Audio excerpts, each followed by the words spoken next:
Podcast Tênis Brasil com José Newton Dalcin.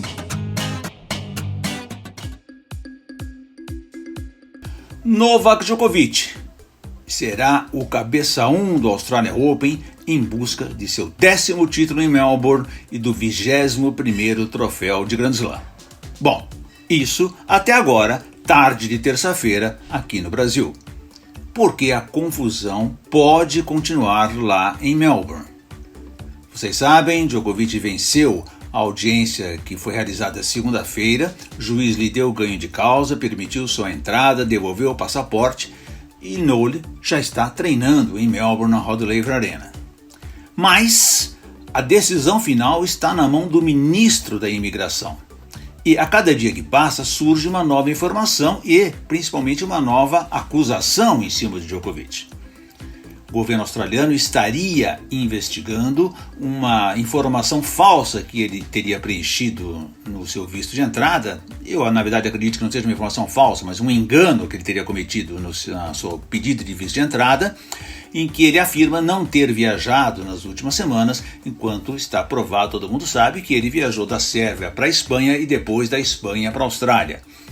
Então haveria aí já um problema. Eu acho um problema menor, que não seria tão válido assim para o ministro lhe dar uma deportação que lhe custaria 3 anos de ausência na Austrália sem poder entrar no país, né? Seria realmente uma coisa muito grave. Porém, o importante jornal alemão Der Spiegel, quer dizer, não é qualquer jornal, é um jornal de peso, divulgou nesta terça-feira que está em andamento uma investigação que comprovaria que Djokovic teve o teste positivo de Covid falsificado, com ajuda ainda por cima das autoridades sérvias. Especialistas ouvidos pelo Der Spiegel dizem que o atestado estaria registrado no sistema sérvio 10 dias depois do que a data alegada pelos advogados de Djokovic, que seria 16 de dezembro. Portanto, ela estaria só registrada lá dia 26 de dezembro, muito depois. Então, olha, a confusão continua, elementos novos surgem todo dia e a gente ainda espera respostas, né? No primeiro momento foi realmente importante o Djokovic ter vencido essa batalha jurídica. Acho que ficou evidente para todo mundo que o engano maior, proposital ou não, partiu da Tênis Austrália ao lhe informar que ele poderia entrar no país desde que ele tivesse tido Covid nos últimos 6 meses. Essa informação está errada porque essa exceção é permitida pelo governo australiano apenas para pessoas que residem na Austrália, o que obviamente não é o caso do Djokovic. Mas a Tênis Austrália autorizou, há uma autorização também médica do governo do estado de Vitória, então, de certa forma, ainda que o Djokovic possa ter algumas explicações sérias a dar sobre toda essa confusão, fica claro que o primeiro entrave aí foi uma informação errada transmitida pela Tênis Austrália aos jogadores. E os jornais australianos, né, deixaram isso muito claro, investigaram e existe um envio de informação de e-mail da Tênis Austrália para a ATP falando exatamente isso, que é possível pedir uma exceção de entrada para os não vacinados, desde que você prove que teve Covid-19 nos 6 meses anteriores. Então, o Djokovic tem essa coisa positiva na mão, o juiz entendeu isso. Aliás, o juiz nem lhe julgou esse mérito da questão, ele simplesmente se ateve à forma com que ele foi abordado no aeroporto de Melbourne, achou que as autoridades lhe disseram uma coisa e fizeram outra, não lhe deram o tempo total para ele tentar a defesa e apresentar documentos. Então ele encerrou o assunto por aí mesmo, não ficou discutindo muito os méritos da questão, até porque eu acho que se ele fosse realmente pegar, ele teria que ir atrás dos dirigentes da Tênis Austrália, pedir explicações sérias, pedir explicação do atestado médico que veio do governo de Vitória, quer dizer, ninguém sabia das regras em vigor na Austrália. E pior, né? Segundo ainda os documentos, o prazo para se pedir essa isenção por contaminação prévia terminaria dia 10 de dezembro, enquanto Djokovic diz ter o teste positivo dia 16 de dezembro, então ainda estaria fora do prazo. Mas enfim, resolveu-se esse primeiro entrave, Djokovic foi autorizado, entrou, treinou, e aí ficou essa expectativa de que ele realmente vá jogar o campeonato. Vários jogadores estão apoiando agora, estão felizes com a presença dele. Nadal falou, Isner falou, um ou outro se postou contra, Fucsovic e a Muguruza se mostraram meio contrários à presença do Djokovic lá, mas me parece até que de certa forma esse entrave foi resolvido. Existem essas novas acusações, que vamos ver o que vai acontecer, mas eu acho que ainda assim faltam algumas respostas que o número 1 do mundo precisa dar. Em primeiro lugar, o que é que ele faria se não houvesse o positivo para a infecção de Covid no dia 16 de dezembro, ou seja, quase em cima do limite, um mês antes do campeonato? Ele não teria ido para a Austrália? Ele teria se submetido à quarentena?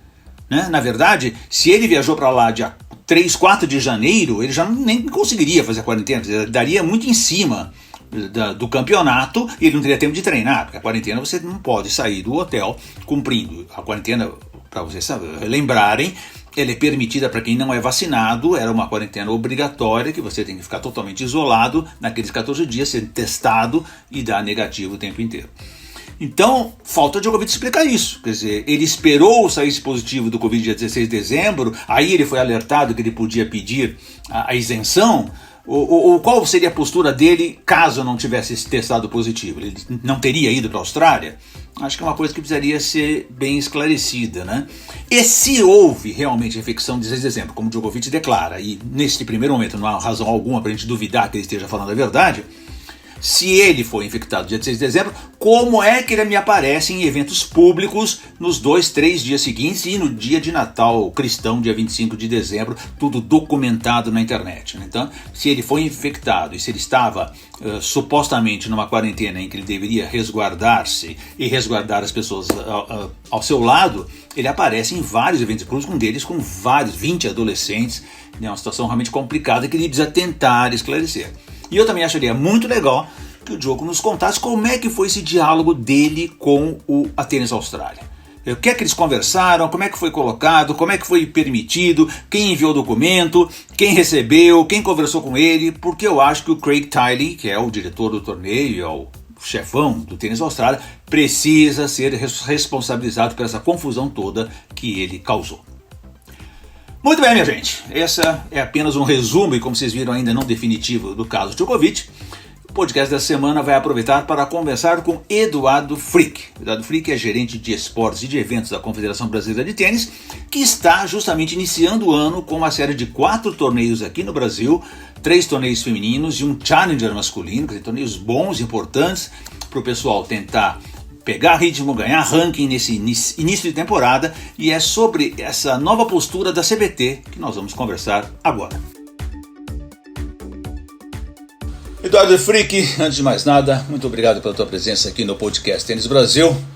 Faz tempo que a gente não se fala, e obviamente a CBT tem feito muita coisa aconteceu nesses últimos anos, né, Frick, desde que você tem estado aí. Primeiro passamos por uma pandemia, crises gerais, né? O tênis conseguiu passar bem por isso, até em 2021 tivemos a volta de eventos e a CBT acabou se transformando aí também numa promotora de eventos profissionais de base, que eu acho que é uma coisa extremamente importante aqui para nós.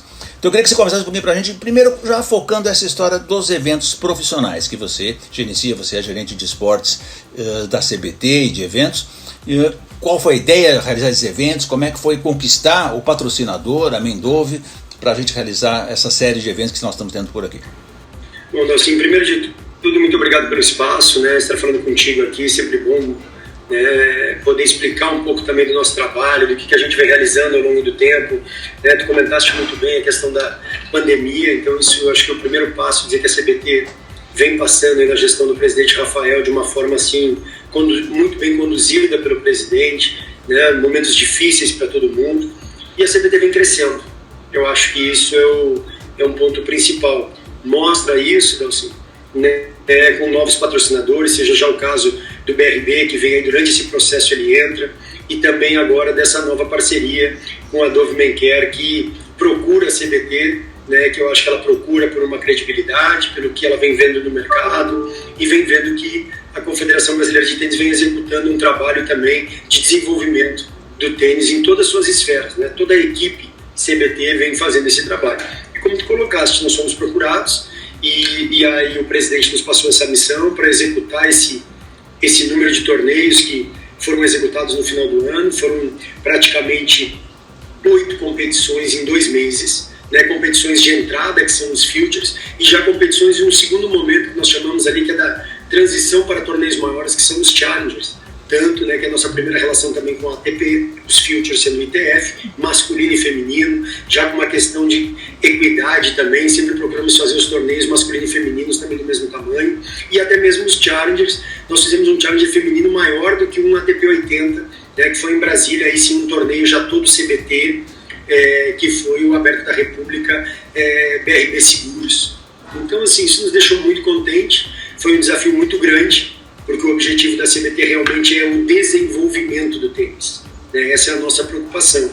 E tu comentaste aí, né, a CBT é uma promotora. Claro, a CBT, dos pilares é promover e desenvolver. Então está baseado nisso, tanto a parte do desenvolvimento juvenil, quanto também esses torneios de entrada para o profissional, para que os nossos atletas possam se desenvolver e possam angariar pontos e ranking, para daí darem outros voos também fora, né? E aí a gente pode falar um pouco mais de desenvolvimento ainda do quanto é importante esses torneios no Brasil.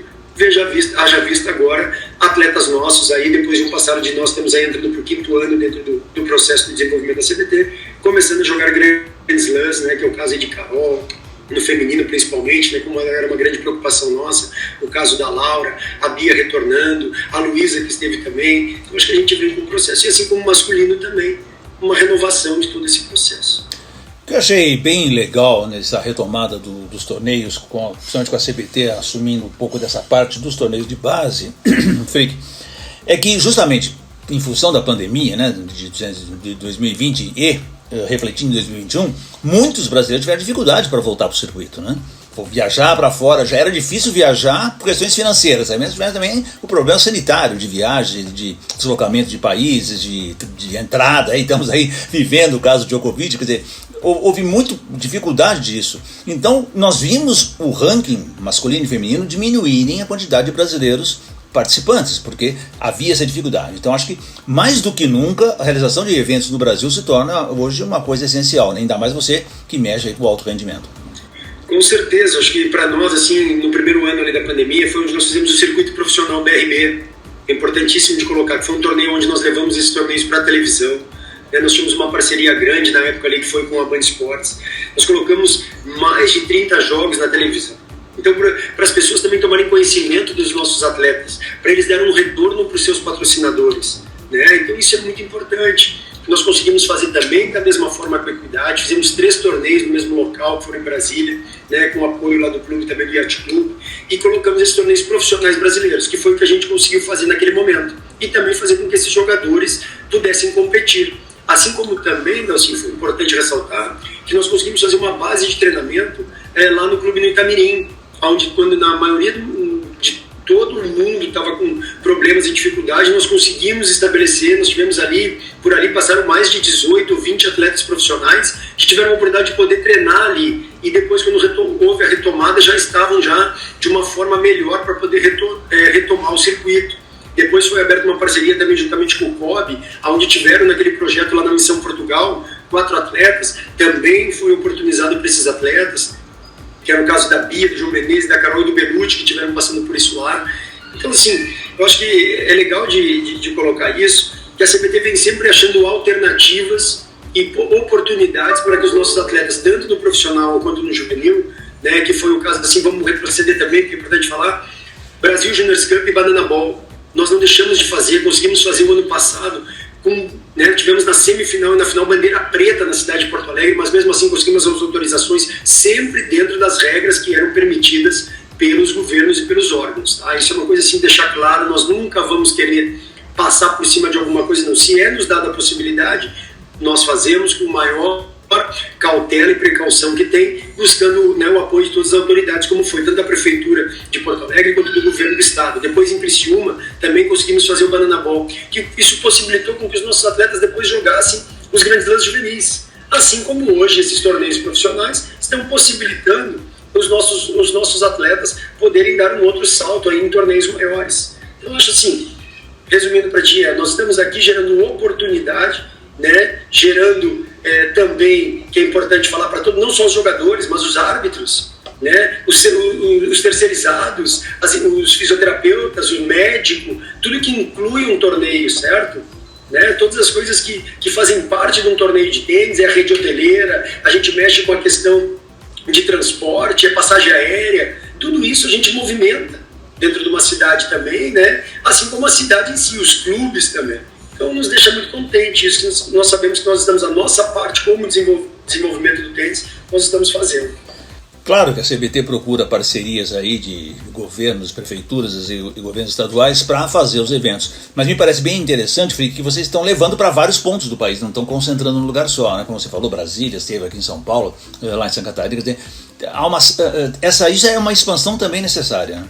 Tivemos em Goiânia também, que foi um torneio, né, uma outra cidade menor, que também foi Santa Catarina, que é uma cidade, né, mas muito expressiva também, que foi o caso de Rio do Sul. Foi o maior evento esportivo da cidade. Um acontecimento, né, para a cidade, né? Com transmissão, agora nós estamos com uma outra parceria com a Sport TV, então foi muito legal também, que esses torneios todos passando na televisão também. Eu acho assim, realmente nós damos um retorno tanto para os nossos patrocinadores, quanto para que esses jogadores se tornem conhecidos do público brasileiro também, porque é importante isso. É o momento que um possível patrocinador está em casa, ele também olha esse menino e diz, pô, mas eu quero que esse atleta, né, esteja com a minha marca, esteja lá representando, né, a minha marca, seja ele, né, no masculino, no feminino. Então, essas oportunidades que nós vemos é importante para que os atletas possam aí criar realmente, se sustentarem do próprio mercado do tênis, que é o que eles querem, ser profissionais. É isso que a gente considera ser profissional. É quando eu, no caso, né, Frick, quando tu te sustenta daquele processo, não é só jogar e ter ponto na ATP ou na WTA, é quando tu realmente vive disso, né?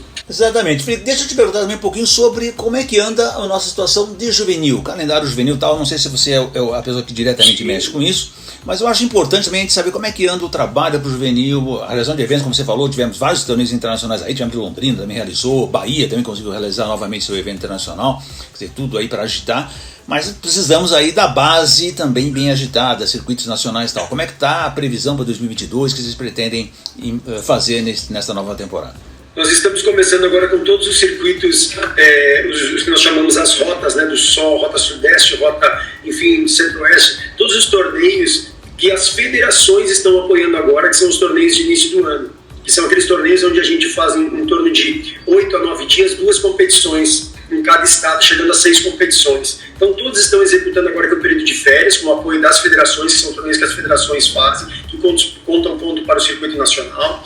E logo em seguida agora nós começaremos também que alguns atletas de um outro nível, que já estão jogando o circuito COSAT e ITF, já começam agora jogando as etapas lá de cima, Colômbia, Peru, depois no Chile, e depois vão começar a jogar os 2 torneios que são os mais importantes dentro do Brasil, que é o Brasil Juniors Cup e também o Banana Ball, que é um grupo 1 e um grupo A. Né? E esses torneios que vão credenciar esses atletas para possível entrada em grandes lãs, como eu te falei, que seja o caso dos próximos, que seriam o Wimbledon, Roland Garros, o Wimbledon e também o US Open, né, ao longo do que eles forem fazendo depois com as suas giras europeias.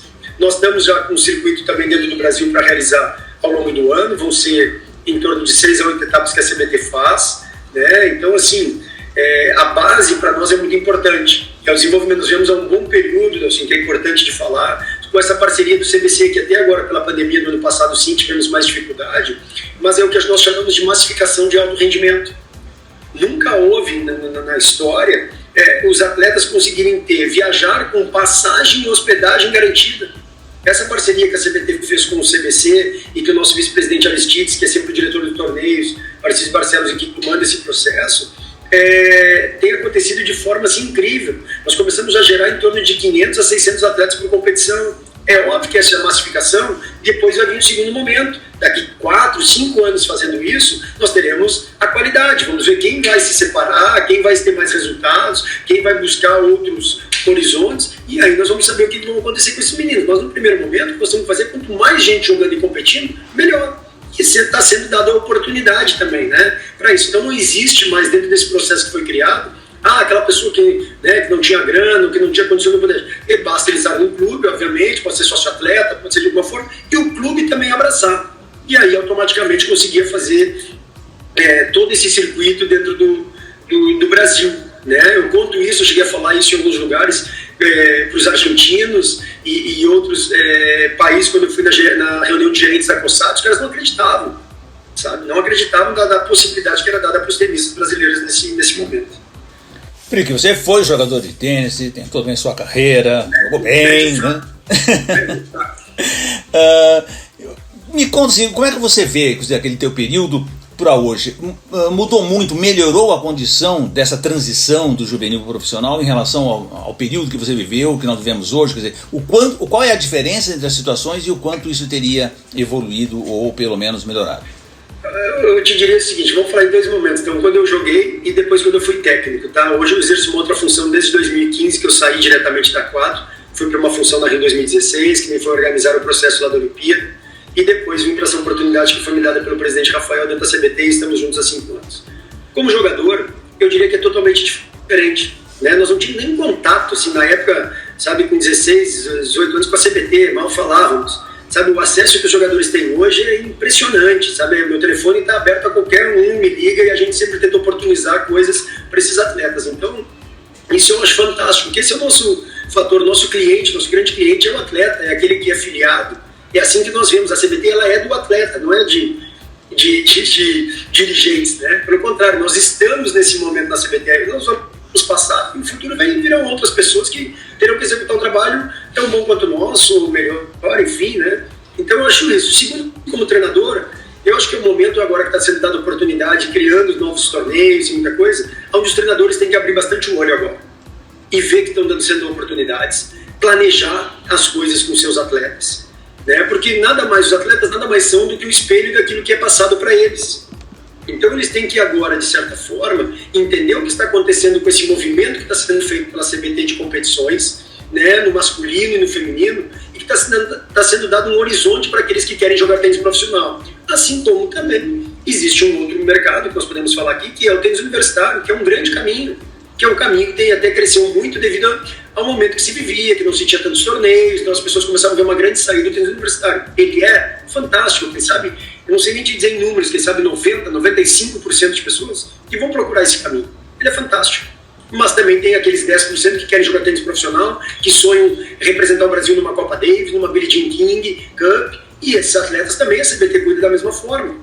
Né? O nosso foco é nesses atletas que querem se tornar ídolos do esporte para que puxem outros lá na base e venham surgir também fazendo todo o desenvolvimento. Então eu acho assim, que o momento agora é de valorizar, certo? É de entender o que está acontecendo, assim, sendo bem prático, sabe? É estar atento. É estar ligado com as competições, né? Vir participar, tem que botar a cara aí nas competições, tem que ir lá fazer inscrição, tem que estar atento, porque não dê vaga em qualify, né? Que não tenha bye numa chave. Então isso é importante, que os atletas se liguem pelo esforço que a confederação está fazendo em trazer novos parceiros, em trazer competições que são caríssimas, porque são competições que são realizadas quase que todos os custos, principalmente premiação em dólar, né? E uma oportunidade para eles jogarem em casa, gastando em real. Então os treinadores hoje é o momento de entenderem muito isso que a CBT está fazendo, que é para eles, para que eles possam gerar novos jogadores e também cada vez colocar mais gente jogando. Frick, para a gente encerrar, e até dentro desse assunto que eu acho extremamente importante, essa comissão de atletas da confederação, né? Houve agora, no comecinho de dezembro, uma nova eleição, 13 membros foram eleitos ali pelos próprios jogadores para fazer parte dessa comissão de atletas, e tem gente ali bastante importante do tênis, né? E temos do beach tênis, temos dos cadeirantes, temos ali a Carol Meligeni está lá, o João Menezes, o Marcelo de Moliner, o Orlando Luz, temos aí o Vini do beach tênis, o Marcos Vinícius, o Márcio Pomedo dos cadeirantes. Me diz como é que funciona essa comissão de atleta, que papel ela tem perante a CBT e que poder ela tem perante a CBT, como é que é esse entrosamento entre vocês e os atletas? Isso é uma questão hoje dos novos, já faz, se eu não me engano, isso é o terceiro momento. Antigamente só tinha um representante ou 2 representantes, tá? Depois, no segundo momento, já foi uma exigência, isso também para nós recebermos alguns benefícios de lei, de incentivo, como COB, nessa premissa de que nós temos a comissão de atletas vigente. Isso, a CBT foi uma das pioneiras desse processo já junto ao COB.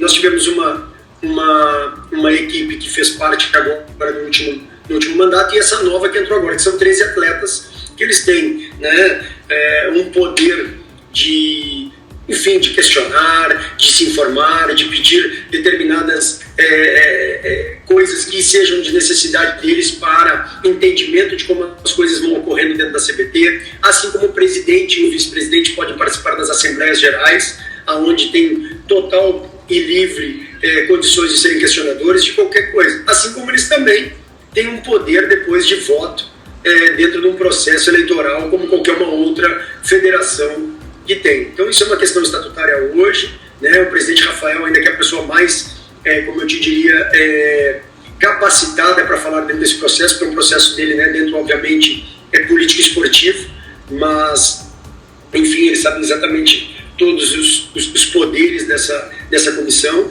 e ela também tem que visar o objetivo de todas as modalidades, porque a CBT tem no guarda-chuva dela hoje o tênis em cadeira de rodas e também o beach tênis. Então, o que esses atletas têm que fazer hoje é entender um bem comum de todas as modalidades, sejam de competições, sejam de benfeitorias, sejam se os calendários estão bem organizados, seja se benefícios que podem trazer para os atletas, né? E seja ele para qualquer modalidade, que isso que é importante dizer. Não é porque eu sou do tênis que eu vou olhar só o tênis, não é porque eu sou do beach tênis que eu vou olhar só o beach tênis. Eu acho que esse é o grande negócio. São as 3 modalidades junto, pensando numa melhoria da entidade. Eu acho que esse é o grande objetivo dela. E esses atletas conversarem, entender o universo de cada um também, para que eles entendam como também, muitas vezes, é difícil e alguns entraves que a confederação tem, por leis, por uma série de coisas, que nós temos que cumprir para que as coisas possam acontecer, né? Então isso é importante também que eles, dessa forma, eles participam de forma muito mais ativa de um processo político dentro da confederação. Eduardo Frick, gerente de esportes e de eventos da Confederação Brasileira de Tênis, quero agradecer demais a sua presença aqui no podcast Tênis Brasil, parabenizar o trabalho que vocês têm feito nessa importante base do tênis, que são os campeonatos Futures e Challenge que vocês estão desenvolvendo aí, e ficamos atentos aí à Confederação, vamos ao tempo, temos aí uma Copa Davis se aproximando, temos bastante coisa para conversar aí no futuro. Obrigado e um grande abraço para você. Eu que te agradeço, assim, fico à disposição, tá? É importante, assim, a abertura do teu espaço para falar, né? Porque muitas vezes nós somos, né? Nós entramos para comentar e falar daquilo que nós vemos fazendo, assim quando pessoas como tu com uma excelente credibilidade também nos questionam, e isso nos deixa muito contente, a abertura de espaço, que é isso que nós estamos preocupados, tá, assim, em cada vez fazer o melhor para a nossa comunidade e cada vez ter mais credibilidade, porque eu digo que nós vivemos de credibilidade, né, para trazer novos patrocinadores, para trazer novos clientes, para que possam cada vez mais estar preocupados em trazer para o nosso esporte, que teve um boom aí, seja o tênis, o beach tênis também, né, na pandemia ainda, que o tênis cresceu um absurdo, né, essa questão hoje de ser um esporte de distanciamento e tudo, e também nos permitiu realizar todas essas competições e que nós seguimos com todo o cuidado, com toda a precaução, seguindo todos os protocolos de todos os órgãos governamentais para a realização dos eventos. Aquilo que é permitido, nós vamos fazer. Aquilo que não é, nós tiramos o pé e aguardamos com que as coisas melhorem para cada vez mais proporcionarmos melhores condições para os nossos atletas, nossos clientes. Este foi o podcast Tênis Brasil com José Newton Dalcin.